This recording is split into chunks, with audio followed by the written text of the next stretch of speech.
Romans 8:3. For what the law was powerless to do, because it was weakened by the flesh, God did by sending his own Son in the likeness of sinful flesh to be a sin offering. The last thought on Romans 8:3 that is just amazing is this technical term at the end, a sin offering. It's not a sinful offering. Jesus Christ is not a sinful offering, but a sin offering. See, this is a reference back to the Levitical law, Leviticus 4 and 5. Leviticus is actually a pretty amazing book, and it talks about the ways in which God can live in the midst of his people. How do we live when God is our neighbor? How do we live towards our neighbor in the way that God has lived and loved us? Leviticus has these rituals, these sacrifices, these ceremonies to show what it's like to be the people of God. And Leviticus recognizes that there is a separation. There was a severing of the relationship between God and man, that rebellious, betraying people, usurpers, who looked at God who created us and he said, I made you for relationship with me. I'm in charge, but you and I want to be your God and I want you to be my people. And we said, no thanks. We'll do it on our own. We'll be our own king. And that rupture in the relationship, God dealt with. And he was demonstrating to his people, I want you to know I'm not going to take it out on you. There is a cost to this. Your rebellion comes at a cost. You have broken fellowship. You've broken relationship. And there has to be a way to pay that debt. Every time that there's a break in a relationship between you and your friends or family, somebody's going to pay a debt.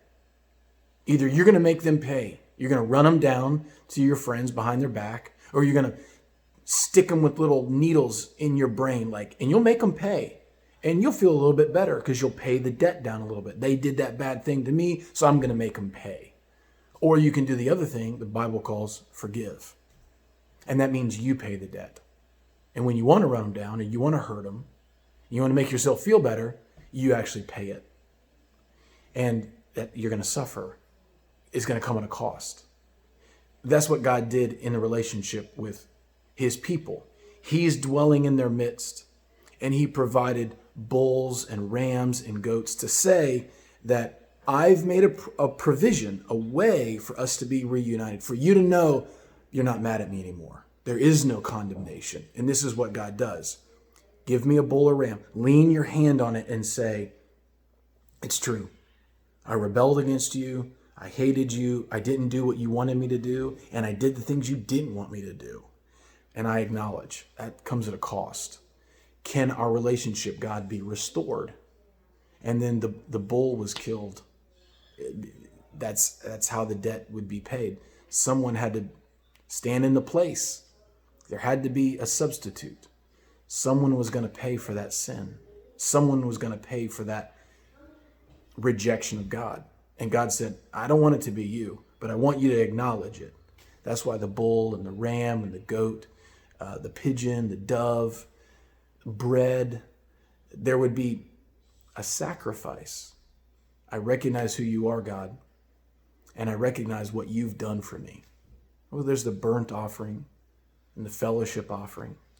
Well, in Leviticus 4, there's something called a sin offering, where the bull would be killed, and the people of God would know that bull died in my place. That bull doesn't save me. That bull points to an offering one day where there will no longer be a rupture. There'll be no longer a need for death and payment and punishment. I wonder what that day would be like. For what the law was powerless to do, because it was weakened by the flesh, God did by sending his own Son in the likeness of sinful flesh to be that sin offering. That's how we can know there is no condemnation. Because Jesus Christ is our sin offering. No more bulls, no more rams, no more turtle doves. And God's not taking blood out of you anymore. He's not punishing you. He's not waiting to get you. Jesus Christ was the final sin offering, the perfect offering, where God says there's a rupture in our relationship. Either you're going to pay it or I will. He makes a provision. He forgives us in Jesus Christ. He suffers in our place. You see Jesus Christ on the cross, dying for us as our sin offering. God's not going to make you pay anymore. There is no condemnation. None. Not a little bit, maybe a little bit of condemnation. None. It's final. It's secured. It's locked in. Because Jesus Christ is our perfect sin offering. That is good news.